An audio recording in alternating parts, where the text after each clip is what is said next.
Good afternoon and welcome to another episode of Let's Talk Justice. My name is Mikkel Jackson, Executive Director of JFJ. And my name is Jade Williams, the Policy and Advocacy Specialist at JFJ. Just want to remind persons, of course, that they can join us by watching us on our YouTube channel and, of course, joining the Bridge 99 via their radio wavelength. But you can also WhatsApp your views at 239-7583. I hope I got the number correct. That's 239-7583. That's correct. Right. You're getting it. I shouldn't be speaking from memory, but anyway. All right. So we're just going to start our conversation this week by looking at by the way, I must say before we get into the formalities, last week Jay deserted me. But we want to welcome her back into the fold of the human rights conversations. Nevertheless, we were joined live with you, Faulkner, Commissioner of Indicom, and he ably supported and he filled your chair nicely while you were out. Oh, well, thank you, Mr. Faulkner. All right, so we're just going to be starting the conversation with understanding what happened with the human rights issues of the week. And I think for purposes of discussion, we will focus only on the announcement that was made by the Prime Minister from Jamaica House this morning at what should have started at 8:30, but I think the conference started sometime after 9, given the Prime Minister had some other meetings. But what was important for us in this discussion was that 7 parishes were declared within the state of public emergency. Yes. And quite a significant number. Yes, and 5 of those 7 parishes, St. James, Westmoreland, Hanover, St. Catherine, Clarendon, the entire parishes are under a state of emergency, and parts of Kingston and St. Andrew. And that is instructive for us to note.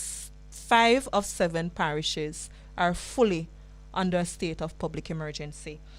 And 10 of those police divisions, according to the announcements made at the Jamaica House, had 72 murders and 75% shootings.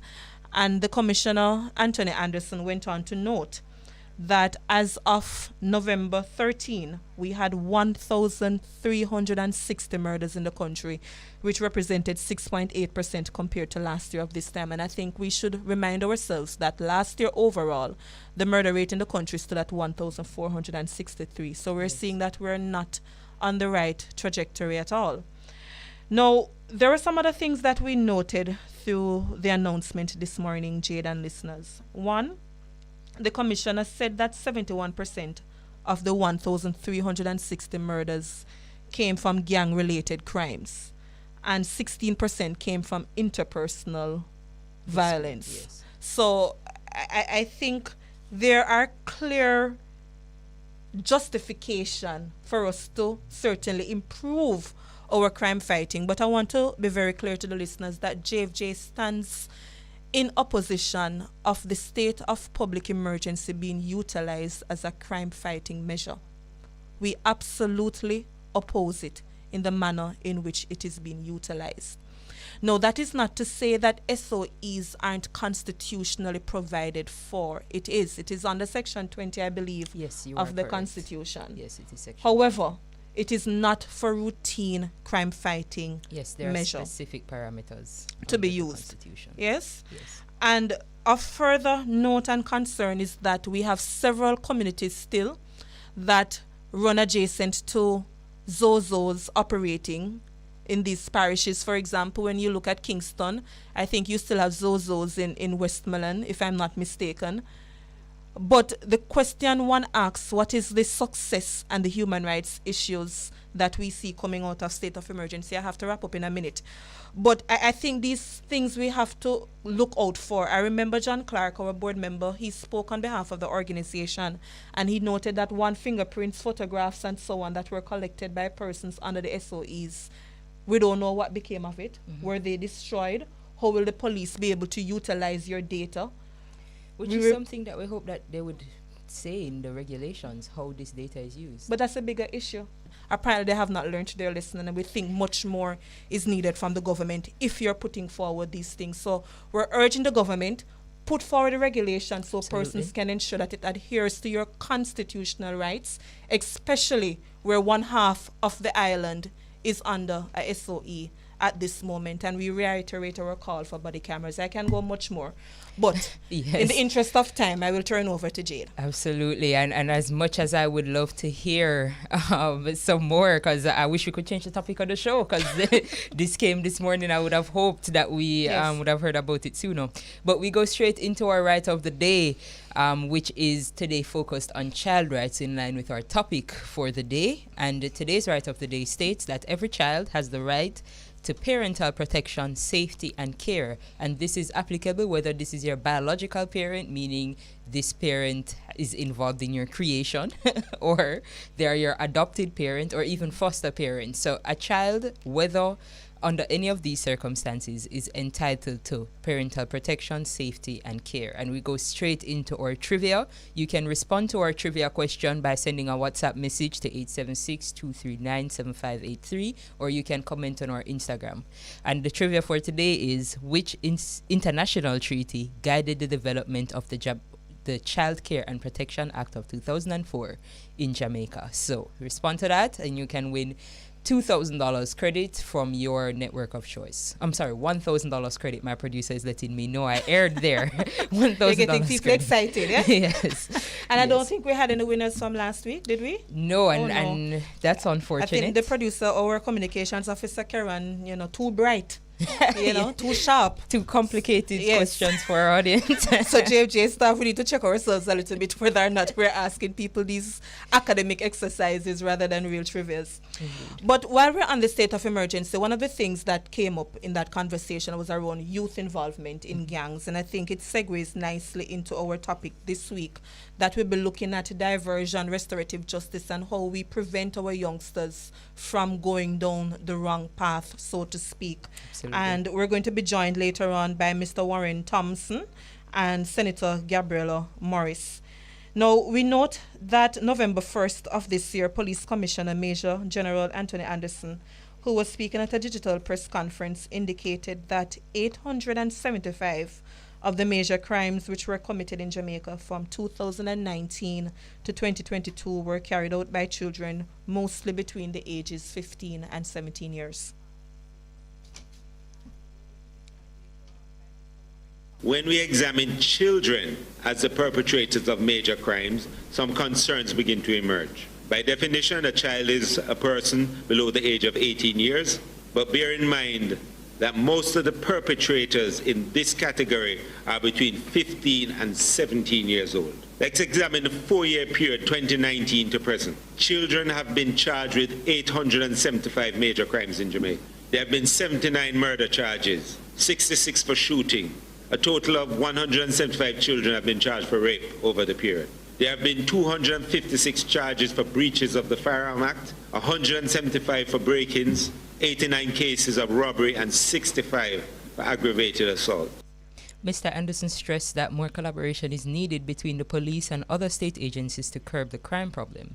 And he revealed that while the police are doing youth interventions through the Community Safety and Security Branch of the Jamaica Constabulary Force and via the Police Youth Club program, other stakeholders must get on board to curb violent tendencies in children from an early age.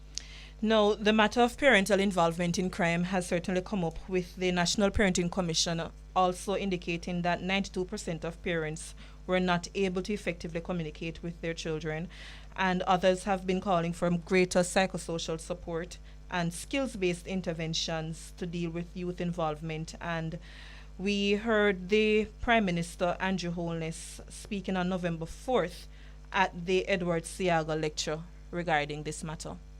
If there is one thing that I would want to see in legislation, is the full introduction of a system of apprenticeship. I think that's absolutely important if we're going to leapfrog in where we are in terms of skills. Absolutely important. And then I've always been a big advocate for national service. And I think we need a system of compulsory national service. When I see our youngsters being dragged off into gangs and being recruited for nefarious activities, when there's so much that we could put them in groups to do in the national interest, in their own interest, that could transform our culture. In its advocacy, Jamaicans for Justice has called for updates to be provided on how the child diversion program is being implemented, as well as what efforts there have been to reform the Child Care and Protection Act. We've also called for further school interventions, and especially in those areas where there have been special operations to address the issue of youth involvement in gangs. Now we're going to take a break, and then on the other side of the break, as we indicated earlier, we're going to be joined by Senator Gabriela Morris and Mr. Warren Thompson of the Child Protection and Family Services.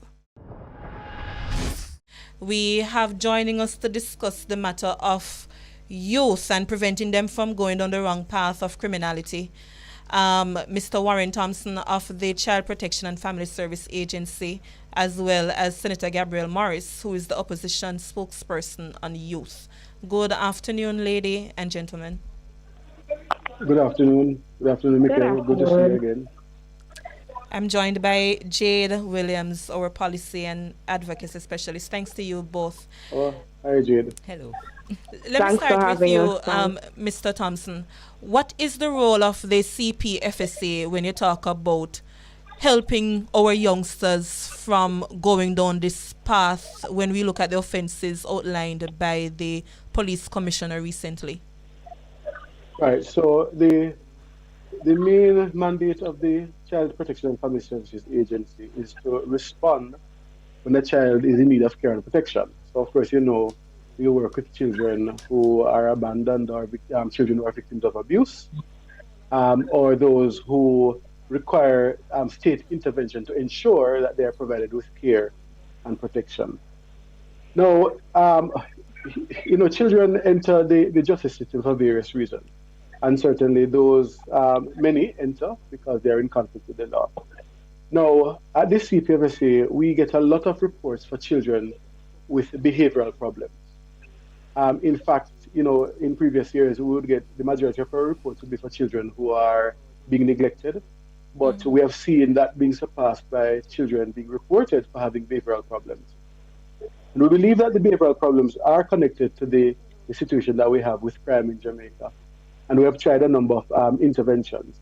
Certainly through our Child and Family Support Unit, we have tried, of course, the standard counseling.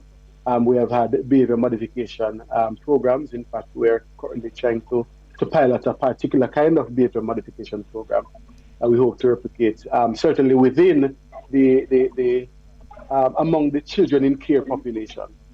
You know, we're not always able to reach the children who are not in care. You know, children who are in the general public, unless there's a report that this child presents with a behavioral problem. So that is where we come in terms of trying to address the behavioral problem before it spirals and before that child becomes a criminal. Now, you know, I said earlier that we have seen, or we believe that there's a connection between the child presenting with a behavioral problem and the child and the crime rate. Yes. Because one of the things that we observed from about 2017 or so was that in the areas where there were there's a flare-up or there was increased gang activity, and the state response was, you know, through the ZOSOs and the public state of public emergency and so on, we were seeing increased numbers of children with behavioral problems in those parishes. So we were seeing, for example, in Westmoreland and St. James and so on, increased reports for children with behavioral problems. And at the same time, we're seeing the state, certainly in the crime fighting response, declaring states of public emergency in some of those parishes or zones of special operations and so on. So there's definitely a connection. And one of the things that we're trying to do, certainly in the child protection sector, is in the reforms or the amendments to the Child Care and Protection Act, is to see the child presenting with a behavioral problem as a child who is in need of care and protection. We believe that behavioral problems are, certainly there are some structural issues, but for the most part, we believe that there is an antecedent. It is a manifestation of another issue, and we try to get to the heart of that issue. I'm going to have you pause 1 second, Mr. Thompson, because we're going to certainly go quickly into some reform ideas within the Child Care and Protection Act. But just to go to you, Senator Morris, before I turn over to Jade, what is the reaction in your capacity as opposition spokesperson on youth, when you listen to the commissioners speak about the types of crime and the offences that are often committed by our youngsters, what is the parliamentary opposition's reaction, or just generally, how do you feel about what you heard? Well, thanks again for having me on, Nikhil, and good afternoon to you and Jade and your listeners and Mr. Williams. The figures that he put forward are certainly alarming. And for me, it brings into sharp focus a desperate need for us to actually get some action behind this issue of violence among our young people. I think for far too long we've talked about it, we've put in piecemeal approaches, but there's been no real fulsome plan that incorporates agencies such as the CPFSA, yes. Agencies like Jamaicans for Justice, agencies that will deal with mitigation, agencies that will deal with mentorship, skill training. It has to be a fulsome approach, and I think that has been the proposition of the opposition for a very long time. Having a fulsome approach to crime, having short-term goals, long-term goals, medium-term goals, and looking at it in a 360 kind of view. Because the truth of the matter is that crime will not be fixed just with a SOE. And I'm concerned about the government's fixation on that particular crime-fighting tool, or their use of it as a crime-fighting tool. What I think is important if we really want to get our young people on track is having that fulsome approach. Looking at, yes, stemming the violence in the short term, but also looking at ways that will allow them to earn, that will allow them to uplift themselves. I think that is an important part of the solution that is often ignored, or that is often not given as much attention as the strong arm crime fighting tactics. So for me, it's alarming, but even more so, it signals that we need to step to an action phase now more than ever and try to coordinate a lot more of the efforts that we're putting into this issue. All right. Jane, over to you. Yes, thank you, Senator Morris. But my first thought, and I don't want to lose it, was with Mr. Thompson. And I wanted to ask, you mentioned that CPSF, Child Protection and Family Services Agency, has we often... missed CD. It was much easier. Yeah, right?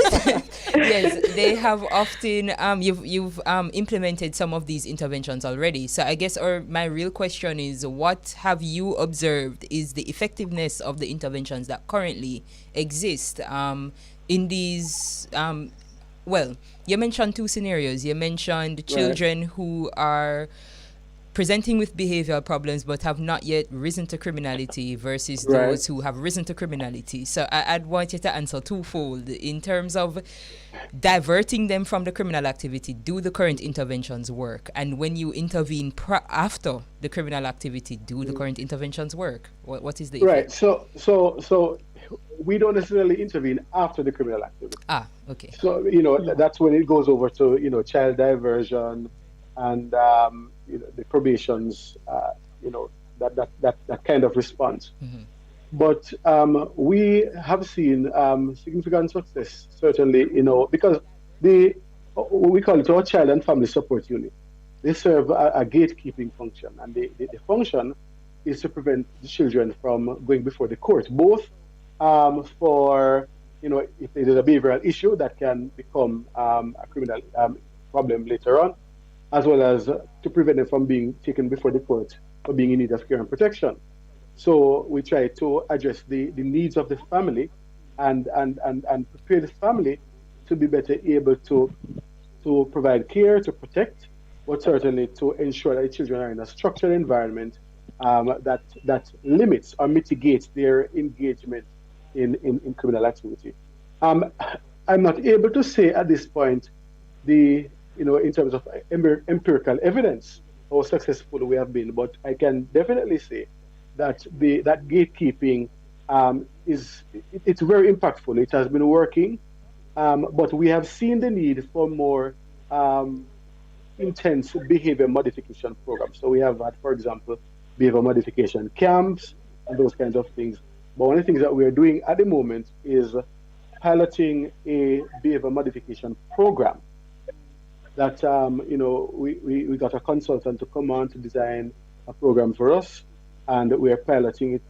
We're starting with children who are actually in residential childcare facilities, but we're hoping that later on we'll be able to implement that program with youngsters who are not yet in the system, but the program would be mitigating intervention to prevent them from coming into the system.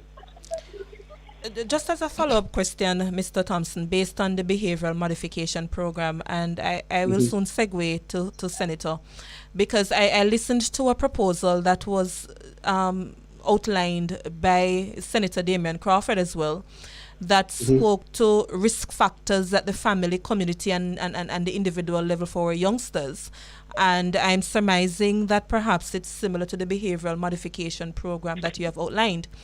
But I think my first question to you first, Mr. Thompson, what age group are you targeting, just for clarity? And secondly, outside of state institutions, what is the partnership type and level is with both the Ministry of Justice, perhaps, as well as the Ministry of Education? Are you involved in schools? Right. So let me answer the first question first.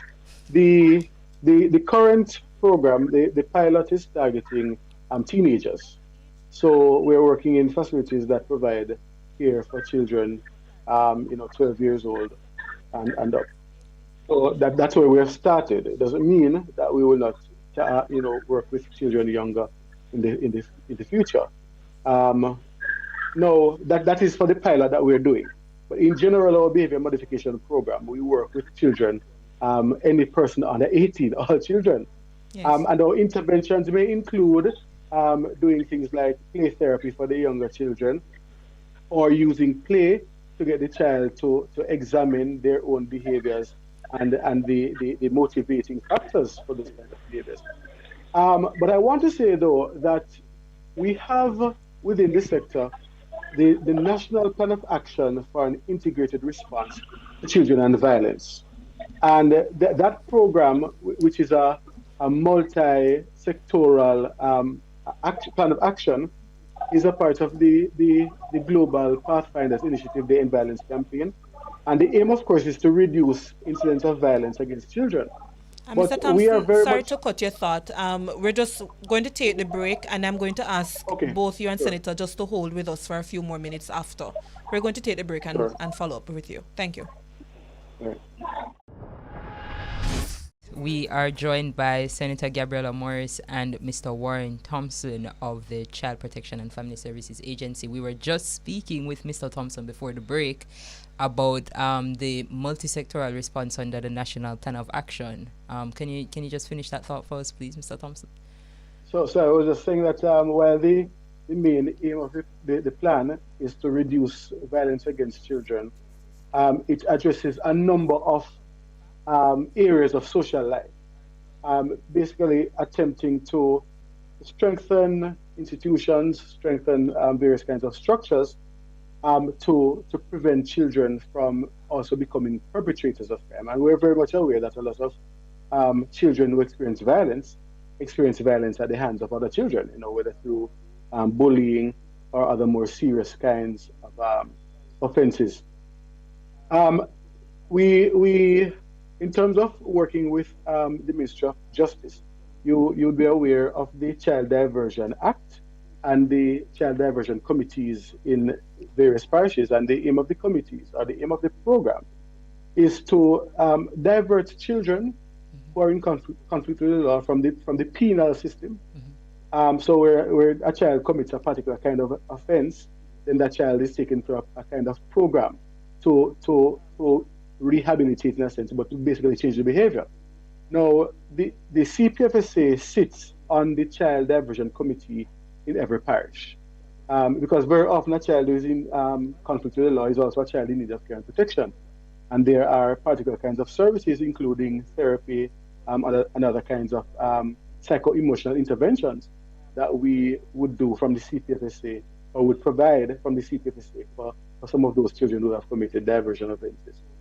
And of course, we fall within the Ministry of Education. So we provide support to schools, not necessarily in a formal structured program, but the National Plan of Action for a Response to Children and Violence actually sits within the Ministry of Education. The Ministry of Education is actually the if you want to call it, the secretariat and the process holder for the implementation or the coordination of the implementation of that plan. All right, very, very good. So I hope you're part of the what is the program called announced by the Minister of Education recently? MEDSIT? Yes. Once his children, the CPPC is there. Okay, perfect. To you, Senator Morris, I listened to Senator Damian Crawford, and he was speaking about some school interventions to really assist the Ministry of Education in really arresting the crime situation among our youngsters. And he mentioned, for example, a Department of Socialization to work with the Deans of Discipline, a sort of greater coordination between the Deans of Discipline, guidance counselors, form teachers, and so on.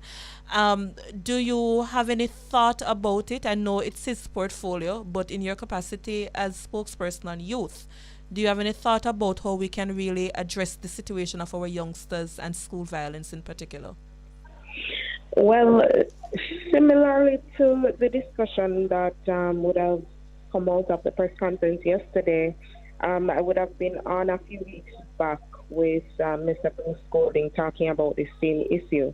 And it was one of the things that I raised, that there needs to be more interventions in our schools, because outside of the family system, the school is where many of our young people actually encounter this important types of information. So it's a good vehicle for us to start to interact with them and to start to have these conversations and have these interventions that are geared towards them in the violence.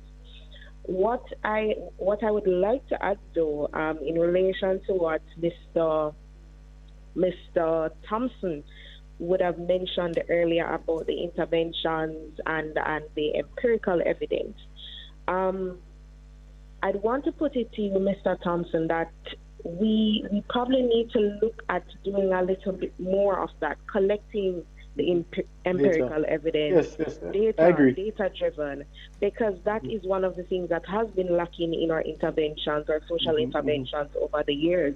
And so we don't know until the end what's really happening. So monitoring and evaluation, I think, is critical for these new interventions that we want to roll out, as well as the interventions that we currently have in place, right? But again, I want to say that the Deans of Disciplines, as well as the name is eluding me right now of the officers, they're trained by the JDF and they're placed in schools. Okay, the resource officers? That's right. Yes. I think we need to equip our schools with more of those personnel, because a lot of the time the burden is left just on the teachers. We see them parting the sites, and most schools have one Dean of Discipline. So it would be good for us to invest in having some more of these personnel, recruiting possibly persons who are not outside of the JDF, persons who can assist with mentorship support, persons who can assist with academic support, persons who can assist with psychosocial support, and also integrating them into that overall plan in our school system. So that's my take on it. I'm hoping that it's something that we can see action soon, because we see more and more of these issues taking place, and unfortunately some of them have gone fatal. So I think it's low-hanging fruit that we can get on now. Absolutely. Thank you so much. May I add something to that? Please, go ahead. So very often the part of it that is missing is the psychosocial intervention. Yes. And Senator Morris is very right that the school is after the family is the main agent of socialization.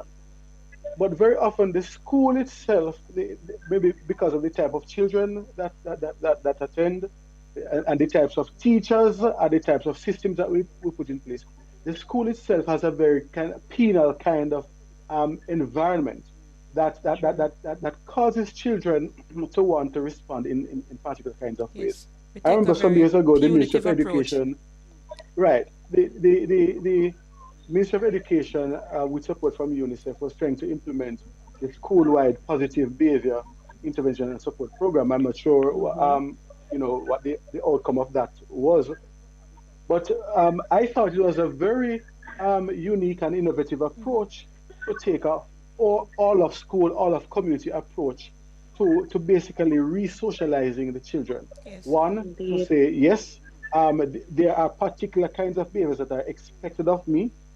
There are consequences, yes, for when I display the opposite of those behaviors, but I am still operating within an environment where I am loved, I'm appreciated, and there's effort being made to ensure that I learn, that I have positive behaviors, and that I become a good citizen. And the social bond theories, if we look at it, when children feel connected to something or someone, then they are more likely to conform to the behavioral expectations of that Hmm. something or someone. I'm happy you said that, Yes. Mr. Thompson, because I wanted to go there. Jade is much younger than I am, which she reminds me of quite often. But when we were going to school, one of the things, suspension, for example, you're placed at home to do whatever you must, watch TV, waste time. I mean, And depending on your parents, because if I got depending a on their parents. suspension, I But may not. but we have to go back to children who are high risk to begin with. Yes. So more than Right, likely, right. that kind Yeah. of setting wouldn't necessarily Yeah. be having, unfortunately, the oversight required to see the True. Right. best behavior of that Right. child. And I listen again. It's not very often that I will agree with certain recommendations, but I did find with interest, Senator, with Senator Crawford's recommendation. I go back to it. I read it in great detail. One of the recommendation he made was that when you look at suspension, stop sending children home. Have suspension within the school environment.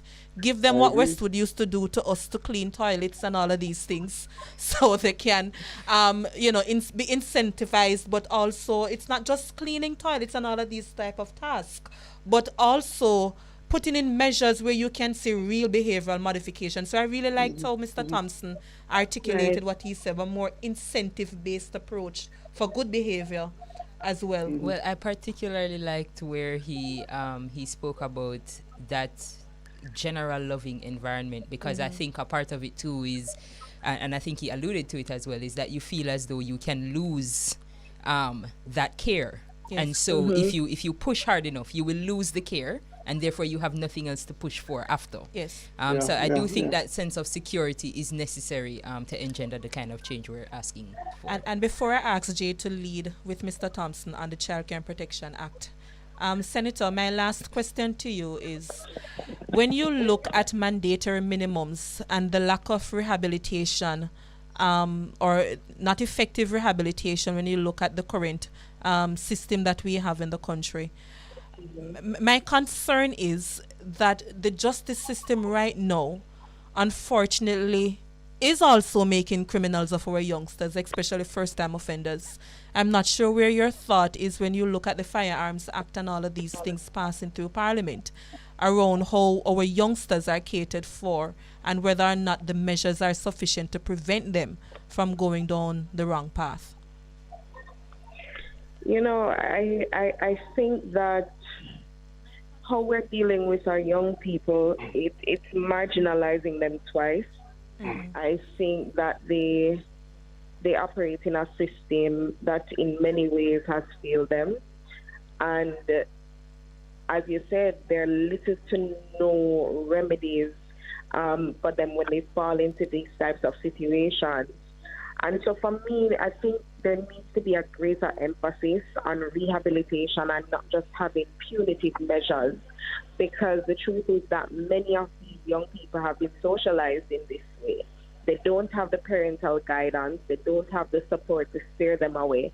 And so for me, these extra punitive and strong arm measures, it sometimes doesn't reap the reward or doesn't give us the overall result that we would want it to. I think we would be better off considering how we can how we can steer these young people away from the point that we realize that they're going down the wrong path. And for me, that starts from early on, because even in primary school, we can see some of them walking down that path already. So it starts from early, distracting them from that life of violence.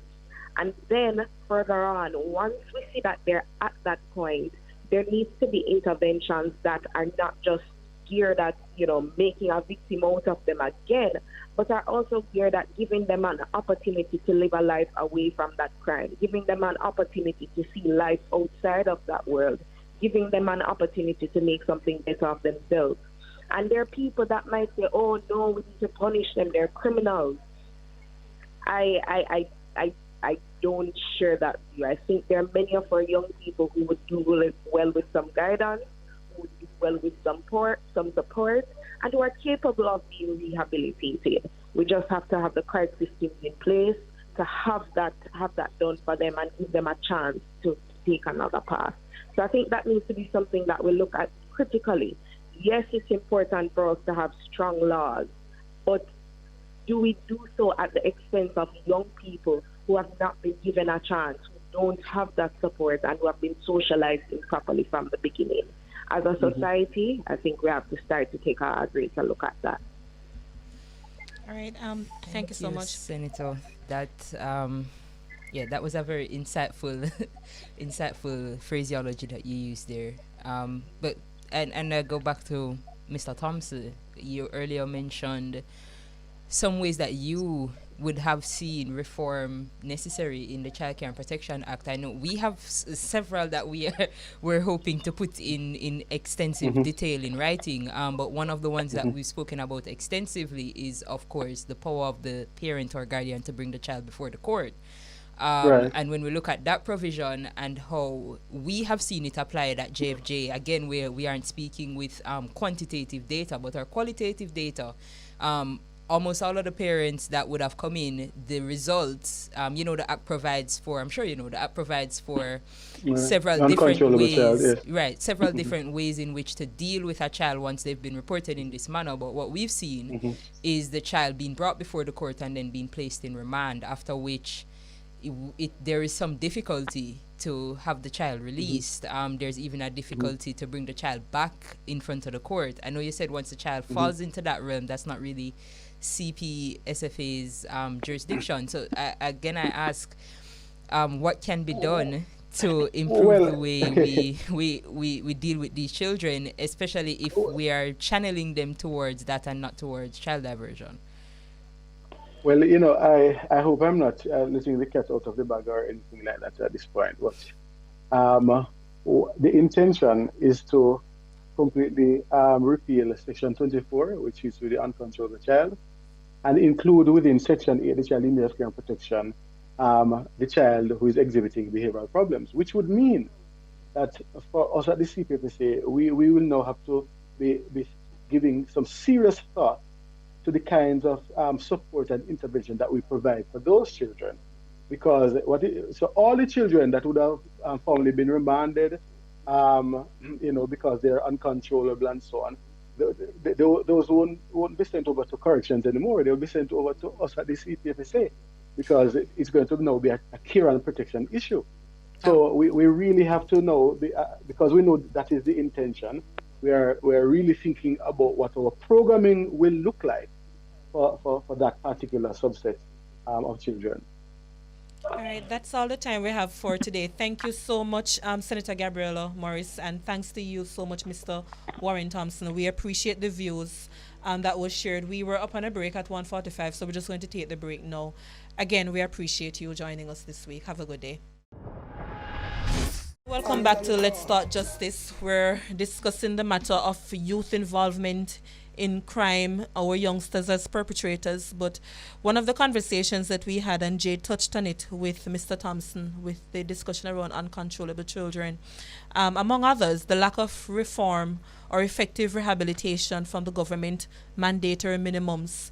And unfortunately, there are times that the state does make criminal of our children, because if we have first-time offenders and not sufficient system to really address it, then we have to ask ourselves as a country, are we doing enough to prevent our youngsters from becoming perpetrators and protecting them as victims?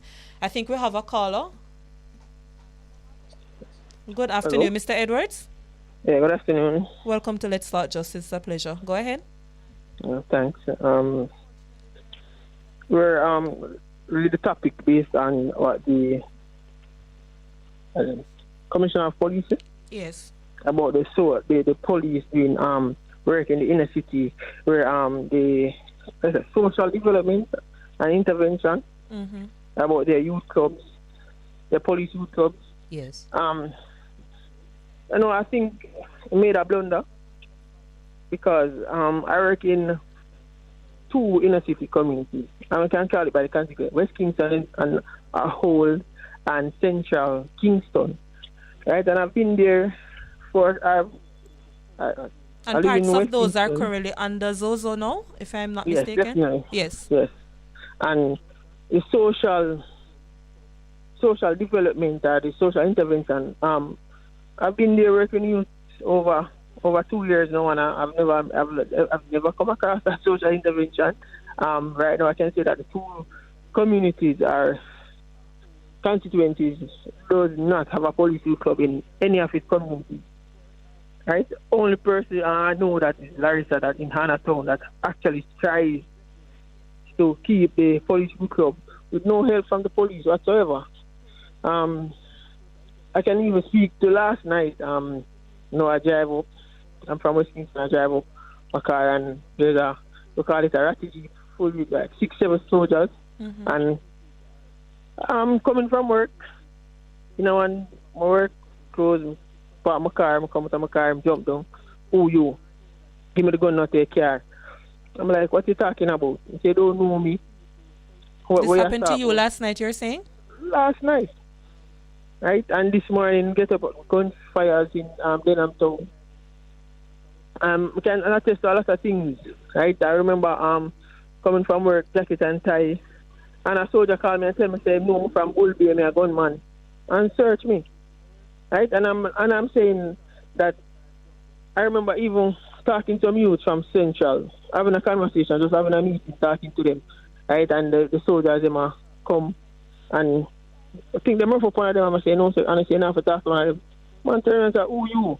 Where you feel like you can tell me? I have a conversation with him, and one of them things say, I say something wrong, I want to say, and shot me a box. Right? And I said, this is the reason why when I go into a discussion about the Zozo, and if it makes sense, I will always say, no, it doesn't. Because in the day, what the difference? The gunmen in the community is move aggressive, right? They're going to put force, and then the police force come in and put more force, right? And really and truly, you pick side. You pick side with people where you know every day. We say every day. But when a soldier come in, I don't know from nowhere, come treat me the same way like somebody else. Who side of think they're going to pick?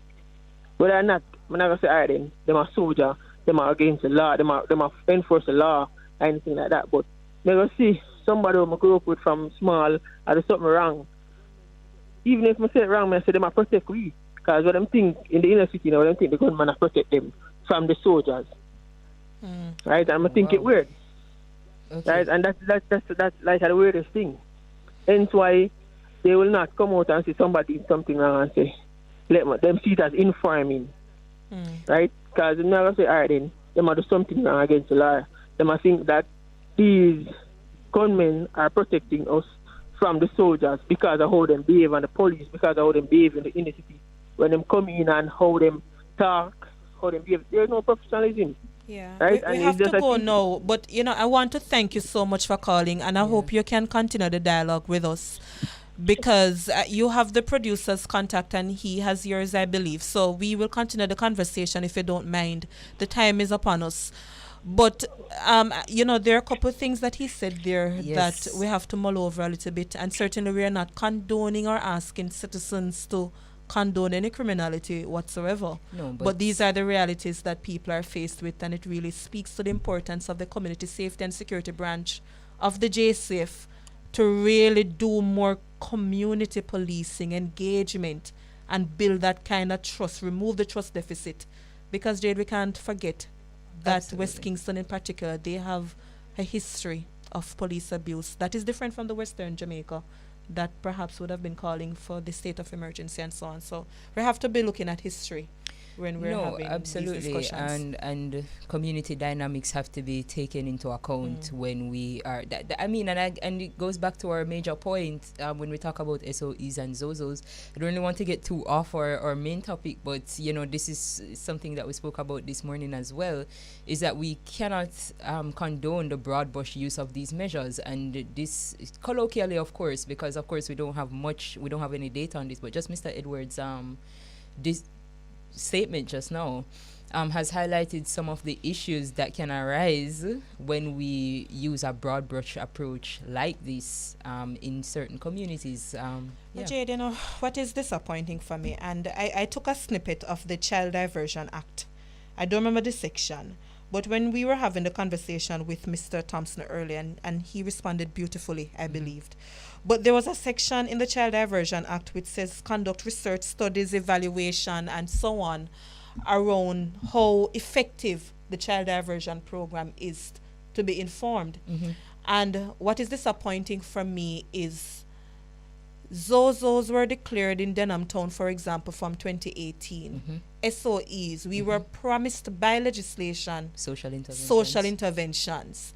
And one of the questions that JFJ has been asking since its implementation, what type of social interventions, who would have benefited, who paid for it, because we have international donors versus persons, the budget within, and you hear the conversation about capital expenditure and so on. And just last week we heard the Ministry of Education saying schools within the ZOZO areas will be targeted. And I'm saying to myself, 3.5 years later, and this was never done, what did we expect to be a success? But we will continue the discussion. Go ahead. Yes. And boy, today was we're gonna have to come back on the SOE and ZOZO topic, I think, next week, because there's so much to articulate about the issue that we haven't even touched on, especially as it relates to children and their interaction. But I just want to say quickly that we do have a winner to our trivia response. It was Lily Rose. She will be reached out to by our producer to receive her $1,000 credit. What was the answer? The answer was the Child Care and Protection Act was actually implemented because of the Convention of the Rights of the Child from 1989. So Lily Rose got that correct, and she will be getting her $1,000 credit. Mikhail, we are at the end of the show. Yes. It was a pleasure. Thank you so much, and we will see everybody next week. Yes. Join us again. Yes, please do.